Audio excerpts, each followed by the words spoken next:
Welcome to the Innovative Pedagogy Podcast. I am your host, Chris Garcia. And one of the advantages of working in education is we get to learn from a lot of people around us, but there are a few handful individuals who have a unique vantage point because they spend their time connecting educators, district leaders, innovators, and organizations across the country. And today's guest is exactly one of those people. I'm excited to introduce you all to Jacob Kantor. He's the founder of JK K12, and it is known throughout educational technology circles as the district office door opener. Through his work, Jacob has built relationships with district leaders, educational organizations, startups, and some of the most innovative voices in education.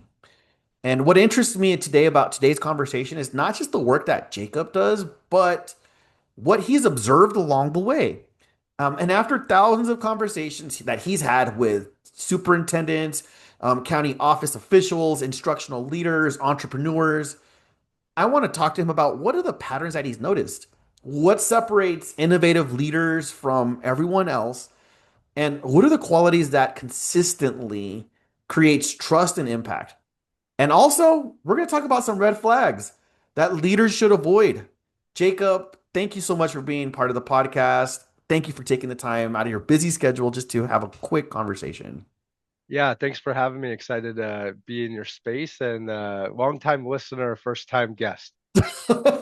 Well, thank you. I appreciate that. And yeah, a dream of mine has always been to host and be on a radio, which I actually had the opportunity of doing that a year ago, especially in our local radio station. But that phrase right there, thank you. Thank you for introducing that long-time listener, first-time guest. Yeah, it's like the long-time listener, first-time caller. And but more than anything, Jacob, let's just talk a little bit about your background. Let's just before we get into the nitty-gritty of like things that you observed or whatnot, can you kind of talk to us a little bit about how did you get to where you're at, and how do people know you as a district office door opener? Give us a little bit of history. Who is Jacob Cantor, and how did you end up where you're at right now? I'm gonna take you to the way back machine of like being 4 years old, leaving Kiev, Ukraine, going to Italy, Italy to Los Angeles going into LAUSD, not knowing a single word of English. So Wow. being an ELL kid, pulling out, getting pulled out 4 days a week, learning English. Brother was 14 years older, went to UCLA, did University of Wisconsin. He's an ER doctor. So my parents were like, "Oh, we got a doctor." Jewish immigrant parents are like, "We got one doctor. We're good. You can do whatever you want." So, so LAUSD kid, played sports growing up. That I'd say that really, for the listeners out there that have kids, that really kept me on the straight arrow, right? I played basketball and football at a pretty high level at Granada Hills High School. And my coaches always there said, regardless of your skill, if you don't get good grades, if you're not good in school, if I get bad reports from your teachers, you're done. I don't care at what level of that an athlete you are in this team. And that coupled with a crazy, I say crazy lovingly, mother, Jewish mother, that kept me on the straight arrow. So LAUSD to Cal State Northridge and then a program at UCLA. And what I'll tell you is graduating in '07, peak recession meltdown, right? Like I was going on interviews and I think the starting salary for fresh grads was like 30K. Wow. And living in LA, thankfully, having college friends, I lived with like five dudes that I went to college with, right? So my rent was like $500. Because can you only imagine if I like had a mortgage, if I had significant rent being like, oh, 30 grand. Wait, after taxes, I think that's like 20 grand. 20 grand if I have $2,000 a month rent, that I am in the negative Yeah. every Yeah. year, right? Just to live. So at that time, I had a fraternity brother. He was working for McGraw Hill.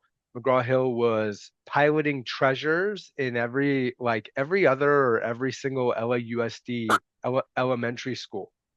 So I became this like traveling donut coffee person for every elementary school that was piloting treasures.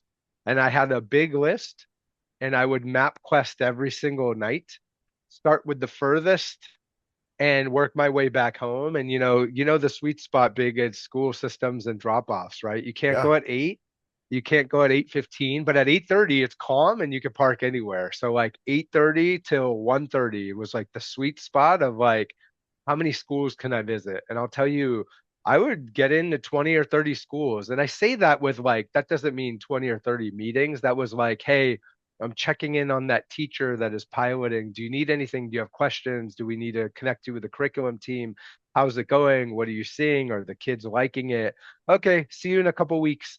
And I just went through 550 elementary schools, like started at the top and worked my way down. Mind you, they gave me no Garmin pre-iPhone.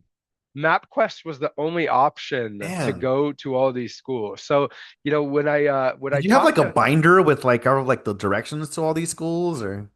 literally every night at 10 or 11 o'clock at night, I would enter addresses on MapQuest and like ask for it to like do my route. So I start with the furthest location and work my way back. Because I learned, right? Yeah. If you don't plan your route, you could be out there all day and visit 4 schools because you're Man. driving all across town versus you start far, 2 miles away, there's a school, 2 miles away, there's a school, 2 miles away.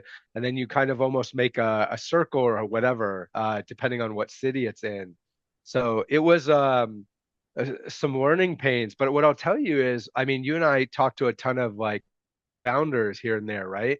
Yeah. Yeah. They're using a ton of email and marketing and webinars and stuff like that. Like I always ask founders that like reach out to me, like, when's the last time you visited 5 schools?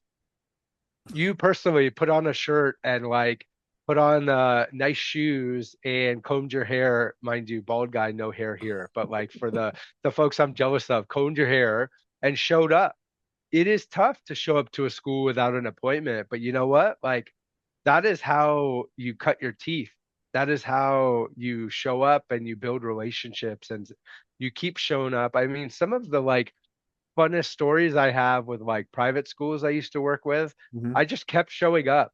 And at one point, the people were like, dude, you've been here like 10 times. Fine. Can you pick up some salads for my staff and I? And can you be here next Thursday for lunch? And I'm like, I'll see you there. What kind of salads would you like? Where would you like me to order them from? So it's some of it was just a matter of like keep showing up and keep Yeah. keep showing that like, hey, you're not going anywhere and you have a something that they could potentially benefit from and let's have a conversation and like persistence, if anything, is like the calling card for sure in my journey in ed tech. That's remarkable. So I didn't realize that you started pretty much with the curriculum side of it, and then what made you dive into more of the ed tech side? Like, because you're a leading voice. I mean, I see you on different conferences. You're a panelist, and even a moderator. And this is like, I mean, I've seen you in some of the biggest conferences, like internationally and domestically. So, like, how did you specifically find that niche in ed tech? Here's a funny one for you, and also probably for your listeners will be like, that's super interesting.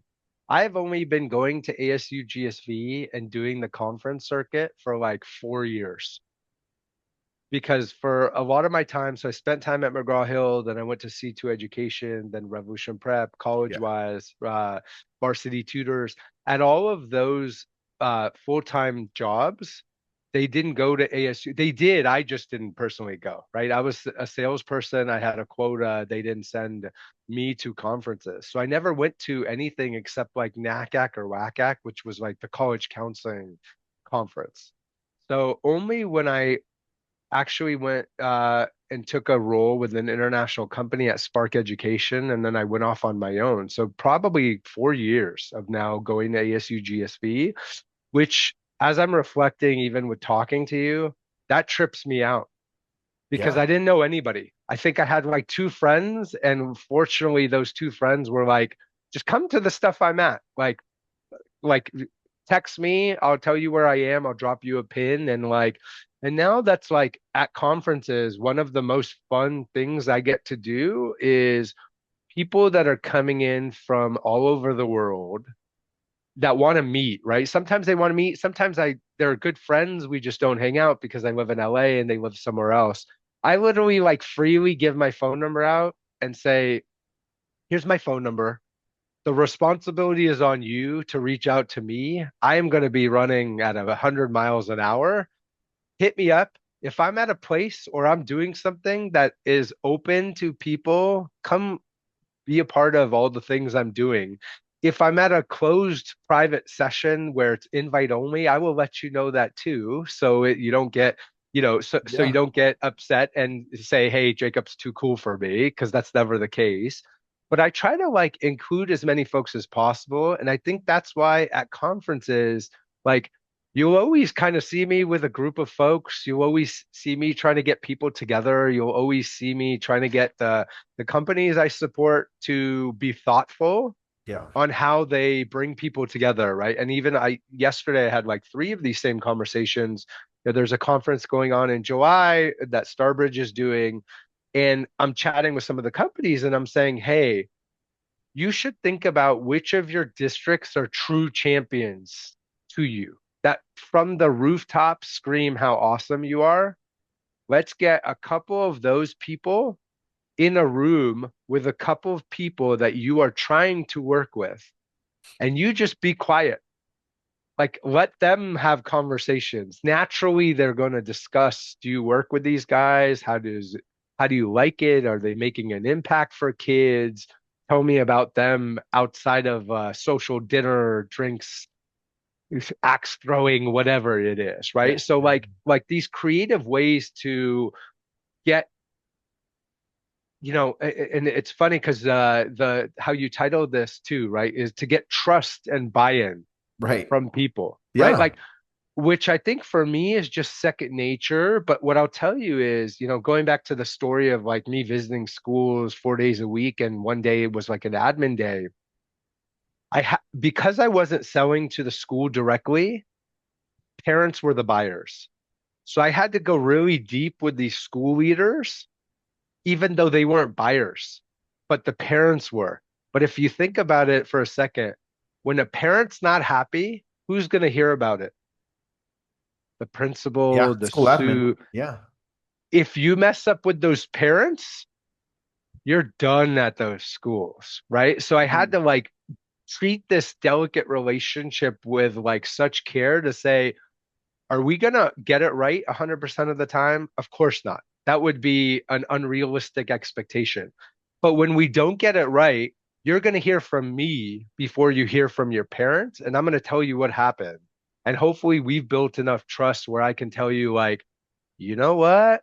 That parent had unreasonable expectations, and we tried to set expectations from the beginning, and it didn't work. And I think like some of those first 10 years being in ed tech, because I had to go so deep with those folks, it didn't always work out. Sometimes you gave and you gave and you gave, and you showed up to an office and somebody was yelling at you, and you're like, I don't know where this is coming from. Like, help me understand how all the free stuff I do and bring in UCLA as a guest speaker and all this other stuff, but I'm somehow, on the receiving end of your bad day, right? And you just learn that like people have bad days. You do the best you can. You try to do the best you can by people. Not everybody has the same intention out there of like, lifting the all tides and raising all boats, and like whatever that saying is, right? Like the tide raises all boats. I don't live zero sum, right? Like if your podcast is successful, it does not mean that mine won't be successful. I'm rooting for you. I want you to be successful because me Thank you. being in your aura helps all of us. It helps your family. It helps your career. It helps your ambitions. It helps your goals. It helps all the things you're doing. So I try to just like be the same kind of message I just shared. I try to share that with all of the folks I work with. Yeah. I'll tell you, we share a mutual friend in Patrick from Linwood, and he and I were on stage. We had a session at Capel in March, and our other counterpart was Lana from Capistrano Unified, one of the ed tech directors there. And we had like a packed house. We were talking about how they use AI to really streamline the work that they're doing and what people should start thinking about. And one of the attendees was a superintendent up in NorCal. And that evening we went to like a happy hour, the whole group went. So like her and I sat. And what's funny is we talked about all things non-education related. Talked about her kids, talked about my kids, talked about where I live, talked about what I do, talked about losing weight, workouts, shoes, whatever. You name it, we talked about it. Yeah, And yeah, and afterwards she was like, "Hey, you seem super interesting. We should get on a call." And I was like, awesome. Like, thanks. Hopefully in an interesting, good way. But like, would love to talk to you. And we got on a call, like, 6 weeks removed. Everyone's busy. And on her end, she was like, "Hey, you fascinate me. Clearly, you know everybody that was at Capel, but like, what do you do?" And I told her, I said, "Hey, I do consulting. I work with a couple of companies and I try to strategically place them in the right rooms and for the right conversations and figure out, where they strategically can help more students, more educators, teachers, whoever they serve." And on her end, she was like, "Can I hire you?" And I was like, "Tell me more about your question because I don't normally get that question." And she's like, "Well, I get like 500 emails a day. If I need a scheduling tool or I need a tutoring provider or I need an after school provider, can I just hire you and you would just go find me the best one?" And I was like, "I've never really thought about that, but I think so." And I was yeah. like, "But help me understand why you would hire me and not just assign this to somebody." And she's like, "Well, if I assign this to somebody, I have a full-time salary. I'm paying that person, right? And then they're going to be spending time vetting. How long is that going to take? Or I could hire you and you do this for." And I was like, "Okay, so you're kind of like buying back your time." And like that conversation didn't go anywhere, but it got me to think, Yeah. I naturally do this anyway with solutions that I'm bringing that I vetted. But I was like, oh, I wonder if this is like a different line item for me altogether of like working with districts and finding them the right tool that they need. And like, it's just an idea for now. But you and I share lots of books that we love, like The Alchemist and Think and Grow Rich. And Yeah.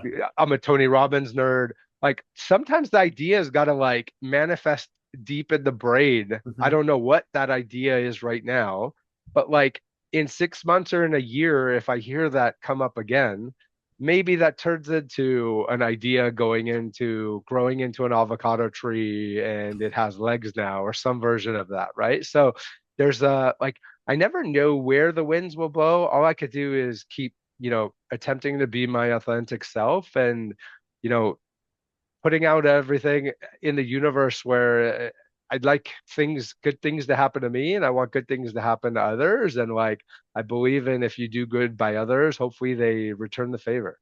No, and that's beautifully said. And even just talking about your relationships that you have with these leaders and being able to build trust, like you mentioned earlier, and like I mean that is the focus, even just on the episode title. But being able to build trust and find those points where like, hey, how can I trust you? And it looks like a lot of it goes back to just building those foundational humanistic just interests that people have rather than even talking business. And but let's also transition because you mentioned some really influential and respectable leaders, especially those innovative ed tech leaders that you've had the opportunity of sharing stages with and communicating.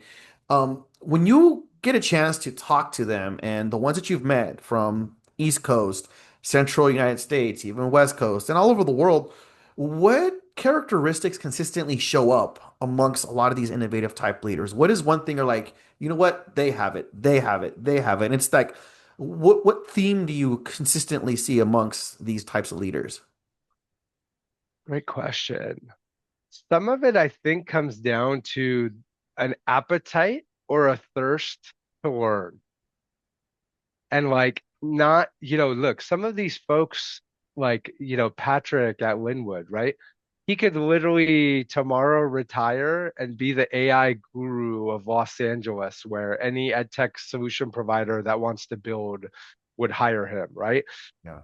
A, like I think he would be comfortable with me saying this. Like we're AI nerds, right? Like we're interested. We don't know everything. There's a new tool that comes out every single week, but we're like reading about it, playing with it, trying to figure out how it benefits our work or doesn't benefit our work, right?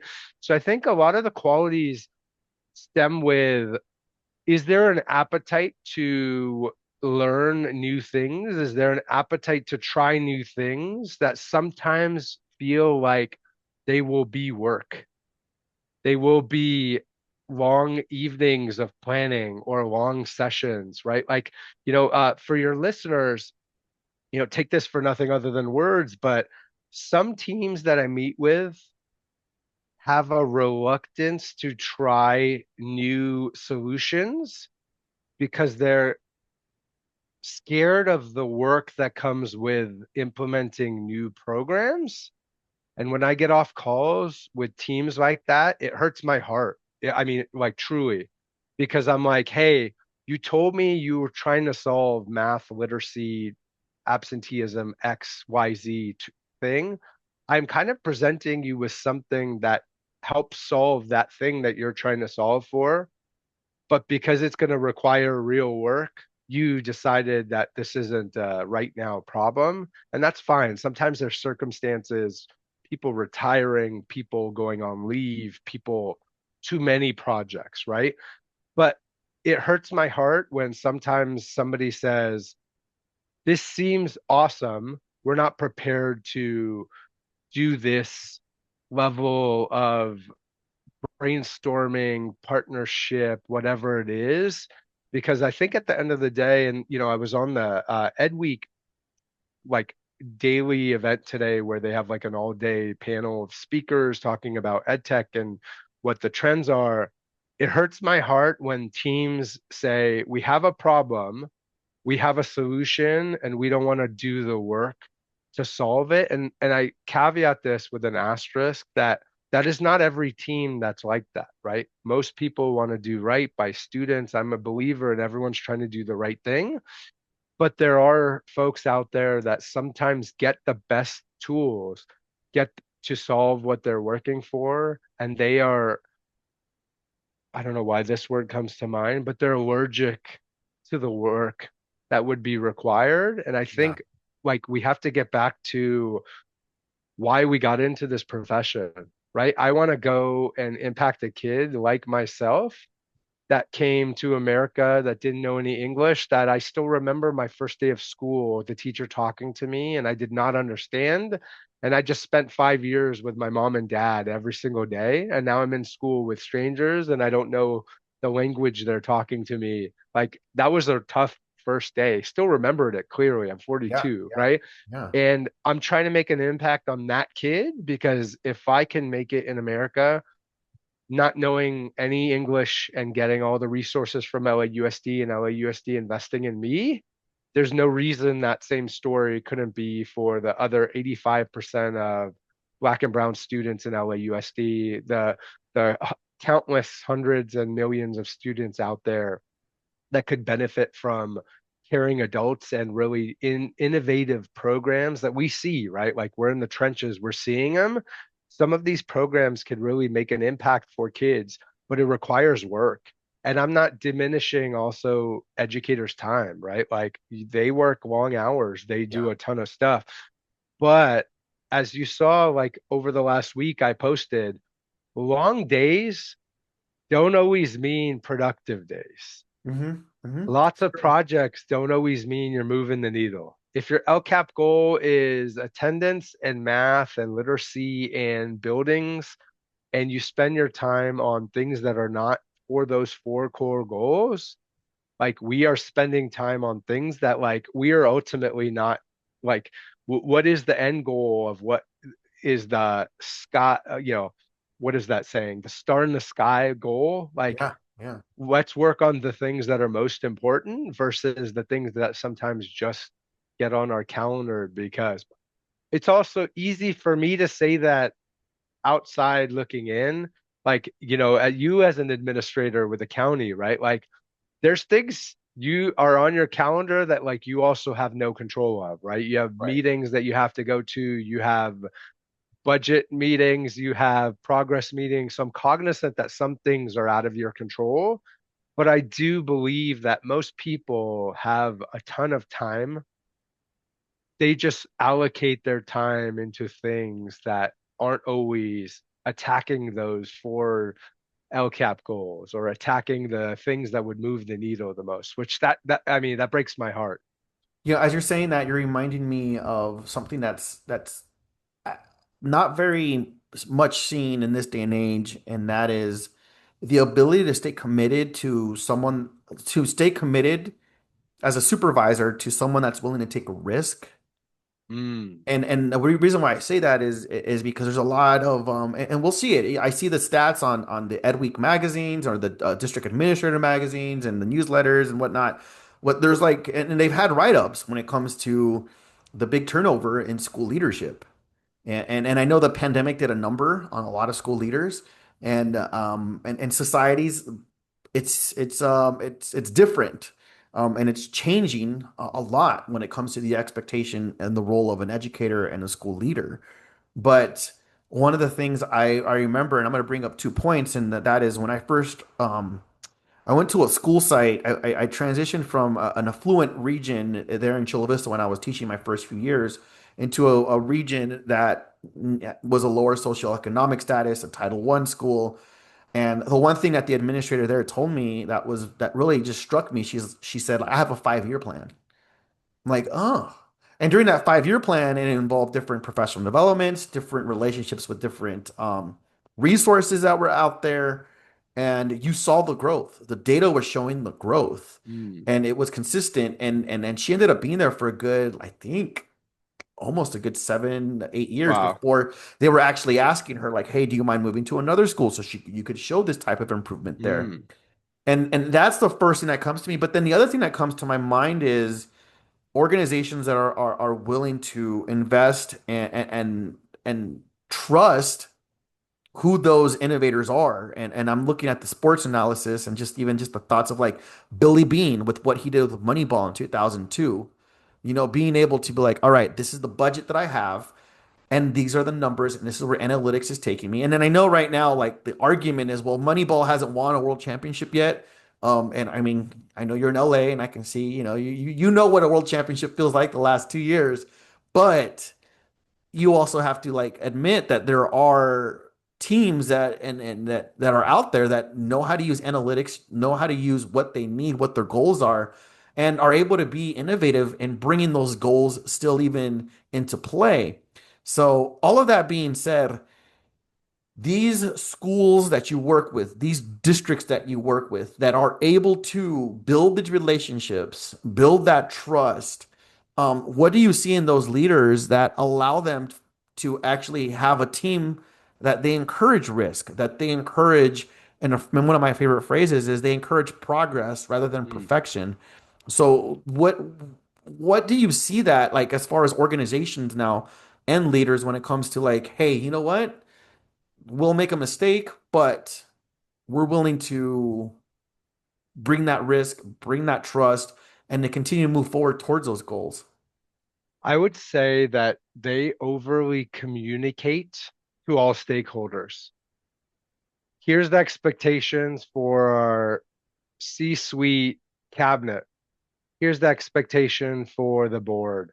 Here's the expectation for the principals. Here's the expectation for the teachers. Here's the expectation of the students. Here's the expectations for the parents. This is what we expect of you. Also, here's what you can expect of us. You can expect X, Y, and Z. So it's almost like I don't know why this comes to but sales brain over here. It's almost like an MOU, right? A Yeah. memorandum of understanding. Yeah. You can have these high expectations for what we're going to do for you. You're an employee of our district.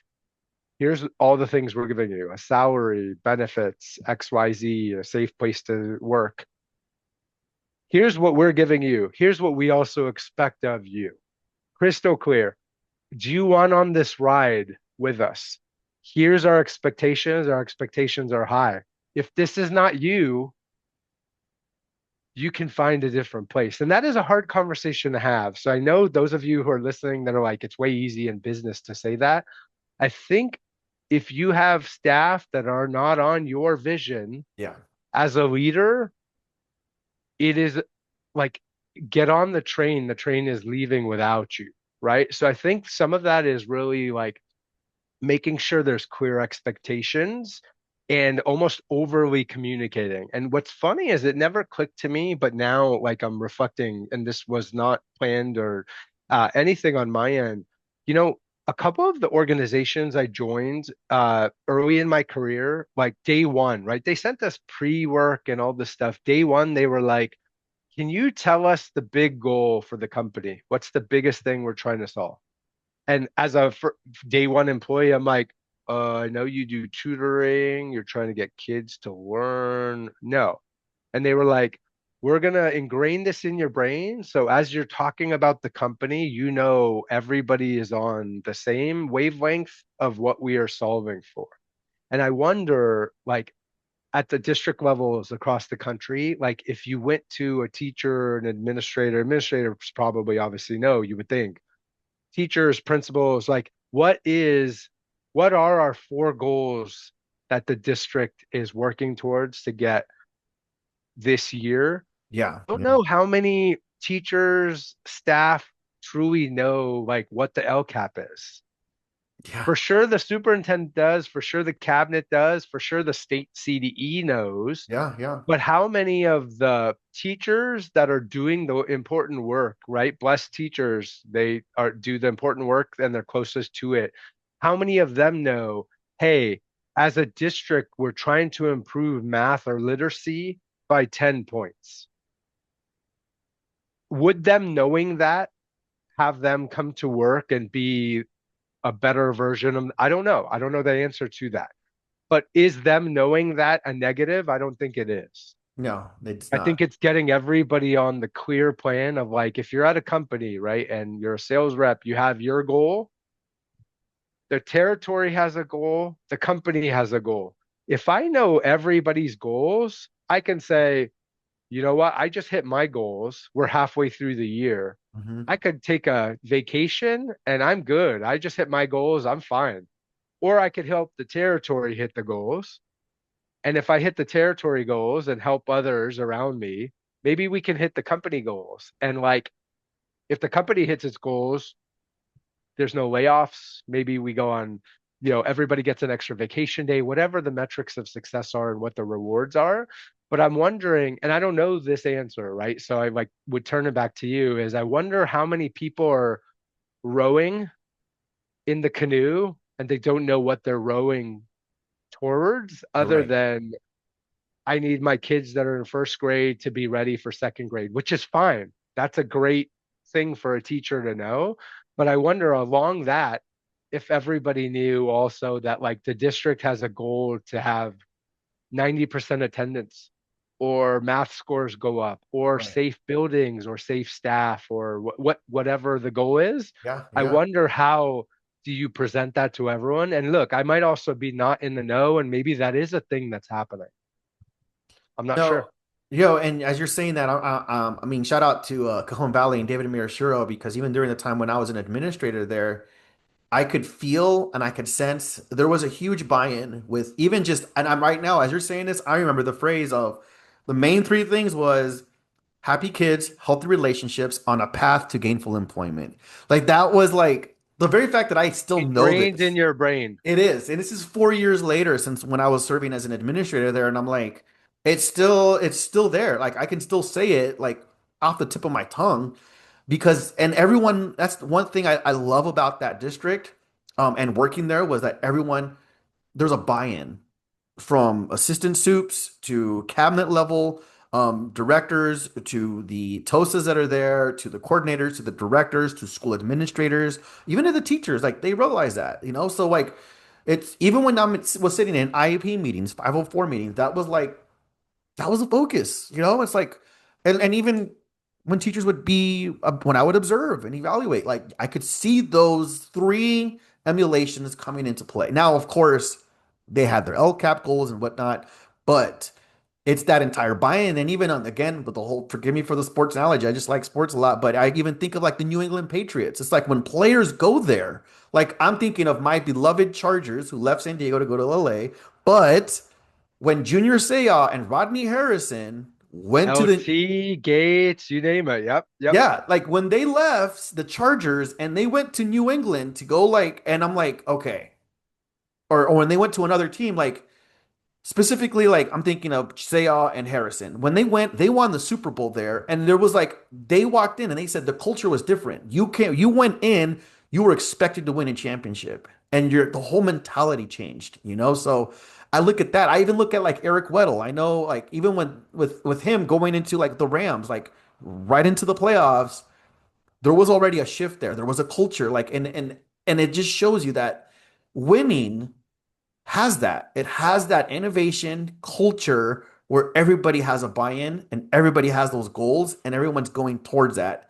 And when people have their own agendas and they want their own stat card in the back, then that's when things kind of fall to the wayside. So, I don't know if you want to add anything to that because I know you're a big sports fan too. So, Yeah, it's interesting that you say the that dynamic of the Patriots, right? Like last week I watched Tom Brady give a commencement speech because he got his doctorate and he was introduced by the Rams.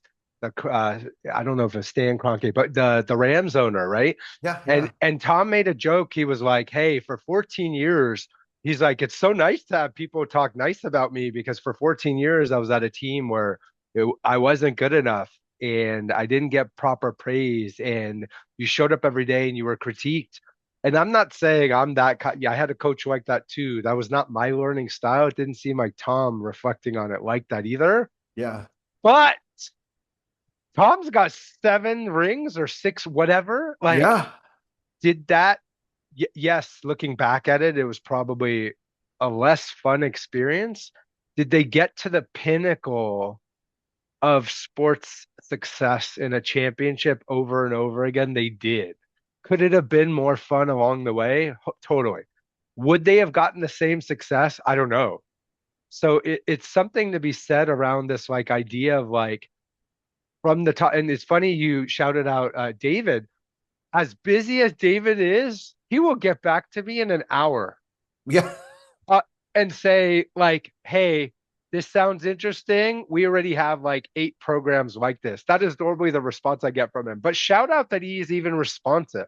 yeah. Because what I'll tell you is a lot of leaders, and this isn't just education related. I'm sure you and I share friends that are this way too. There's this weird sense of like not owing anybody a response. That's like the common theme I see out there of like, I'm good. They'll forget about this. Like, oh, you needed something. That's cool. Like, you remind me. They'll remind me. That sucks. Yeah. As a persistent person, and like, we could ask my wife about persistence, right? I chased her for many years. But also in the same sales space, right? Persistence is the name of the game, and like people who just disregard outreach or disregard, and I have this in some of my best text groups with friends, right? Like we all have that one friend that like you love them to death, they cannot respond to save their life and they're busy and they have kids and they have a high profile job and all this stuff. So do we all. I live by the zero inbox mode. By the end of today, I will have 0 emails unless I have something I have to follow up with in the morning. I will also have 0 text messages. If somebody hits me up, I will go out on my way to make sure I respond to them, even if it's hey, I'm busy. I'm with my family on vacation. Hey, thank you for thinking of me. I'm a little older, but I will always respond, even if it's a no, right? And I don't think everybody lives by that code. So shout out David. Somebody else, right? Like Deborah Quazzo, who runs ASU GSV. She responds within 15 minutes. I'm trying to get like That's Deborah awesome. Quazzo. She is like the busiest person, international traveler, international speaker. She's in India with supporting her companies. She responds within 15 minutes. Can we all be like Deborah or David? And even if we are not interested, say, you know what, this isn't for me. But I also am cognizant that I say this. I don't get 500 emails a day like some of the administrators that It's we true. work with. So Yeah. they are on a different level. But I also venture to say they also have different spam filters in place too. So I'm pretty sure they're not all getting 500 emails at a time. But this like idea of like the decency to get back to folks, even when you are not interested in working with them, I Yeah. think that is a lost craft because you and I talk all the time, right? I send you all the weirdness of what I see in the market, and I get a pulse check from you and Patrick and Alice and Chris and all these people that are great friends. And sometimes it's like, hey, is this interesting? I think it's interesting, but like I'm subjective. I think it is all interesting. Yeah. Is this interesting enough where like you know some of the districts and what they're trying to solve for?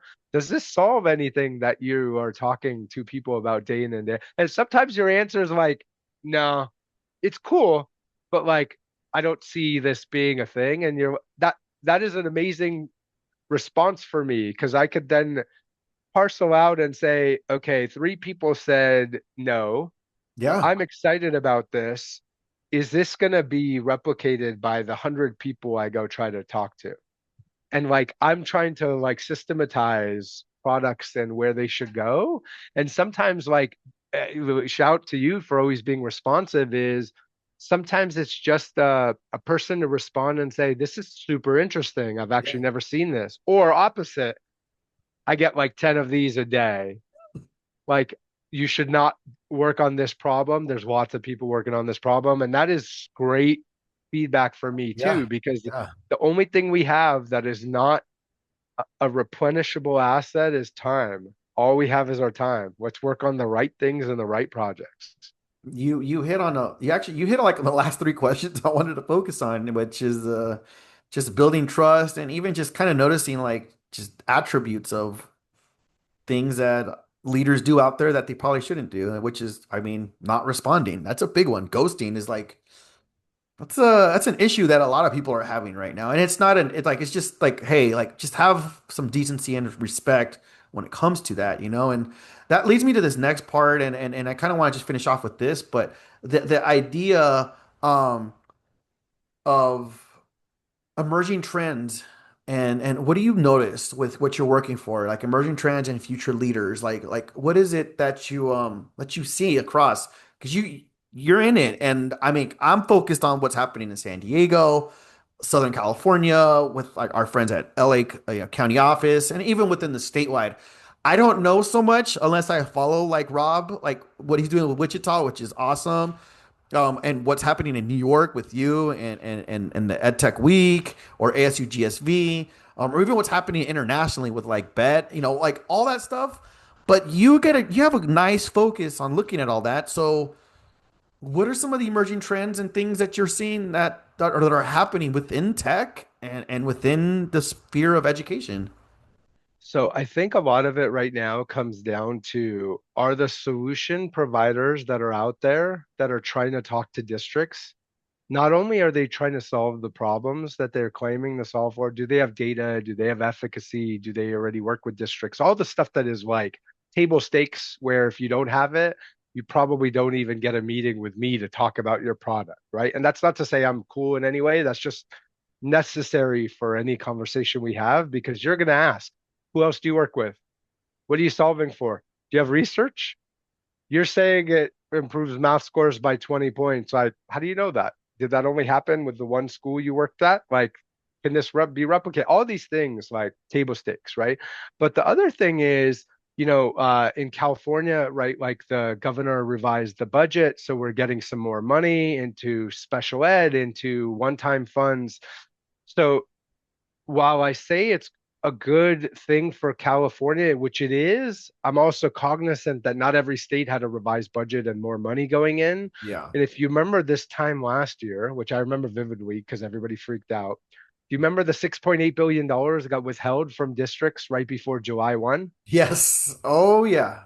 Yeah. People were freaking out, Yep. and Yeah. rightfully so, right? You hired new staff, you're about to hire new staff, you have to pay for programs, you have after school programs running, staff that is staffing the after school programs, you have tutoring going on during the summer, you all these moving parts, you have construction going on, you like think about all the things that happens over the summer that still keeps the district busy, even though kids are not there. And then there was a dollar amount frozen. Like that was a crazy time. People were like, it felt very COVID like, where people were like, oh my God, what do we do? Yeah, So I yeah. think there's an interesting dynamic going on of like some states putting additional money in. Also, there's great things going on. Like I'm sure you saw the Department of Labor releasing AI dollars into, programs that move the needle for jobs and graduates. And like there's a lot of workforce and CTE, which is awesome. I wonder though, is that getting lost with other things, right? Like there's dollars being pulled from SPED Mm, across the country. So like is one good thing here about CTE and kids graduating, getting jobs. That is amazing. right, right. It is. On the flip side, pulling sped dollars from kids who need services is a negative. So, like, I get it, yin and a yang, but like, where's the world where both of these things are happening? And that part of me is I'm optimistically excited. I don't, that wasn't actually the word I was looking for. I am optimistically cautious on what happens with new budgets and all this stuff. There's good things going on, but there's also a lot of things that we all talk about and we read and we scratch our heads saying like, who made it? And why was this made? And is this good for students and families and teachers and administrators, right? Like, did we just create another hurdle for them when the top four things at the district that we're working on are X, and does this new policy help or hinder us getting to that?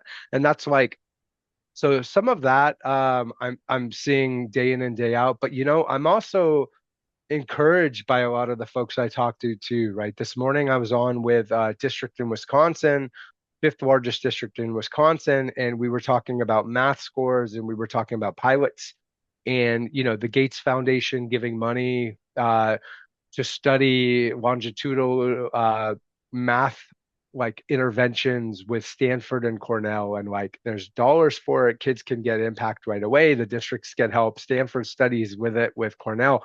All good things, right? It still requires the district to say, we're in. This sounds like a good use of our time for the kids we serve. And shout out to that team in Racine. Like they like came into the call and they were like, we brought you everybody. Here's our whole math crew.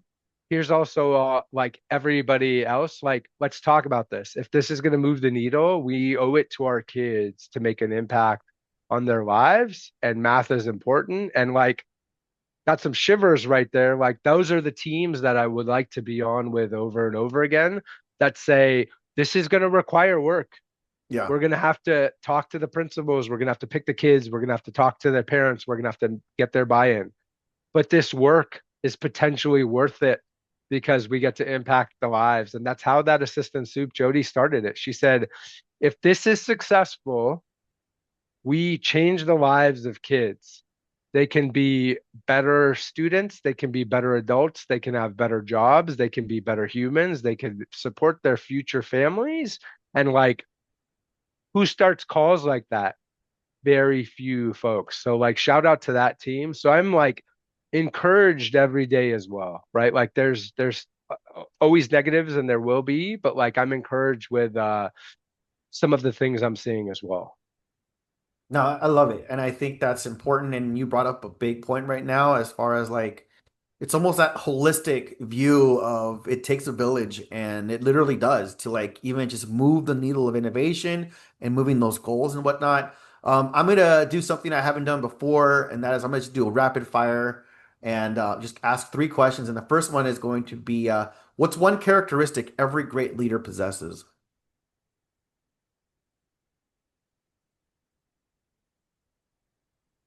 Listening skills. I think Wow. we are all really, including myself, so I say this as a work in progress always, is I think we are always in a stage of like we would like to respond quickly and get our point. And sometimes when we're ready mentally for that, we're losing what the person is telling us. So this dynamic of like truly listening, and I say all that work in progress with my own littles that I have, with my wife, with the people I serve. Like this is a work in progress here. Yeah. But I think sometimes we know what we know, but we're so eager to like respond and show somebody we know that it gets lost that like they also know a lot too. And they have ideas and like let's respect those ideas and listen to them and then have that dialogue. Beautiful. And another one is what leadership trait do you think is overrated? Ooh, overrated. Sometimes I feel that like, how we started this conversation talking about, the ability to fail. Mm, So like the lack of kind of creativity and trying new things. I'm not saying go try something where if it doesn't work, you're fired. That is not a good use of yeah. anybody's time or energy. But if you would like to try something, and like Tim Ferriss and I think Seth Godin talk about this a lot, right? Where it's like not every door that you walk through shuts behind you. You can walk through the door, and if this isn't the room that you want to be in, you can take two steps back and go try something else. Not everything is a permanent decision. So, like, look at things as like, can I try this? And what is the risk versus reward? Is the reward happy families, more outcomes, this and that? What's the risk? Is the risk some teachers have to spend more time? Yes, that's a risk. Or whatever that like almost like SWOT analysis is, right? Is Yeah. like, Yeah. what's the risk in getting this wrong? Am I costing myself a job if I get this wrong? Most of the time, the answer is no. Try things, fail, get your blessing from your superior, from the district to make sure you're not doing things that you're not supposed to be doing. But I feel like sometimes we're paralyzed by like, what if I get in trouble for this? Or what if I try something and it doesn't work? I try 10 things a week that don't work. Like if you follow me on LinkedIn, you're going to see like an abundance of things that don't work. But one time it'll work, and that one time is all it takes to get a roadmap for what could really make an impact. And that is like life changing potentially. No, I really appreciate you sharing that, and that's a great conclusion to just our conversation. I know there's a lot more we can talk about, so I would like to revisit and just do a check-in and conversation in the next few months, if that's cool with you, and just to kind of see where life is like, and even after you attend some of these conferences and whatnot. But Jacob, dude, thank you so much just for the time and wisdom and experience and stories you just shared with us today. I appreciate you. I appreciate your audience. Thank you for listening. If you're out there and you're still with us, like I appreciate you. I listen to a ton of stuff on my end as well. So I know how hard it is to get to everything. So kudos to you, the show, and like all the listeners out there. If I can be of any service to anyone that's listening, hit me up on LinkedIn. Be prepared. The like annoyance of like ed tech news is a constant flow every single day, but I try to make sure that like the folks that I know are informed on some of the interesting things I see. And then sometimes, like, there's 23,000 people on there. There's a lot of people I don't know at all. But when I go to conferences, people inevitably 10 times during that conference will be like, hey, man, we've never met, but like that thing you posted about XYZ company, I actually went and applied for a job there after you posted that. Like, shout out to you for posting it. Or, hey, like, I saw that you were speaking here and it like motivated me to throw in a proposal as well. And now I'm speaking here too. Like, we could all lift each other, right? Like, so if I could be of any service to any of your audience listeners, if you have educators, if you have sales folks that listen, hit me up. And one fun fact I'll tell you before we wrap, I'm having an abundant amount of superintendents reach out to me that are close to retirement, that are figuring out what to do after retirement.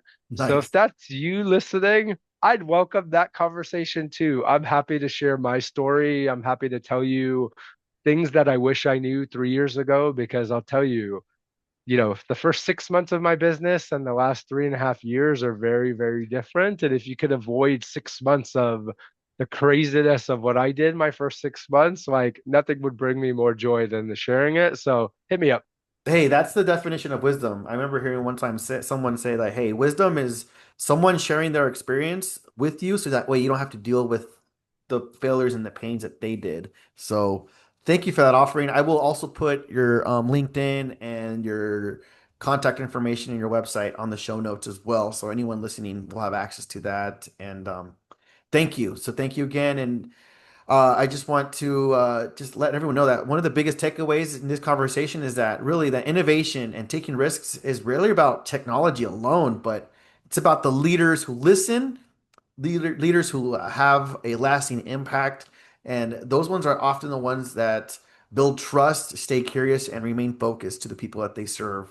And I really want to thank you all for tuning in. If you have any questions, comments, thoughts, or concerns, or just want to reach out, or even just topics of discussion, please feel free to send me an email at cbgarcia@sandiego.edu. You can also visit my website, garciaedtech.com. And thank you for just tuning in and listening to our leadership series for this year of 2026. And we look forward to our next episode. And we'll talk to you all later. Take care. Bye.